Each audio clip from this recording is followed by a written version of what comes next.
পুরীর জগন্নাথ মন্দির সমুদ্রের একেবারে কাছেই। অথচ আশ্চর্যভাবে মন্দিরের ভেতরে দাঁড়ালে সমুদ্রের গর্জন একদমই শোনা যায় না। কেন? লোককথা বলে এর পেছনে আছেন মহাবীর হনুমানজি। একসময় সমুদ্রের ঢেউয়ের গর্জনে ভক্তদের মনোযোগ নষ্ট হতো। জগন্নাথ দেবের নাম জপ করতে গিয়ে মানুষ বারবার বিঘ্নিত হচ্ছিল। তখন ভক্তরা প্রভুর কাছে প্রার্থনা করল, প্রভু, আপনার ধ্যানে যেন কোনো বাধা না আসে। সেই প্রার্থনা শুনে শ্রীজগন্নাথ দেব স্মরণ করলেন তাঁর পরম ভক্ত হনুমানজিকে। হনুমানজি তখন মুহূর্তে পুরীতে এসে উপস্থিত হলেন।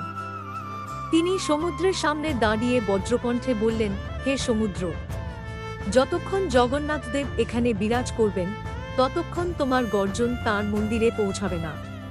কথা বলেই হনুমানজি নিজের গদা ভূমিতে স্থাপন করলেন। বলা হয় তিনি এক অদৃশ্য শক্তিবল সৃষ্টি করলেন, যা সমুদ্রের শব্দ আটকে রাখে। আজও বিশ্বাস করা হয় মন্দিরের বাইরে গেলেই সমুদ্রের আওয়াজ শোনা যায়, কিন্তু মন্দিরের ভেতরে ঢুকলেই নিস্তব্ধতা। এই নিস্তব্ধতা কোনো সাধারণ নীরবতা নয়, এটা হনুমানজির ভক্তি, প্রতিজ্ঞা আর জগন্নাথ দেবের লীলার চিহ্ন।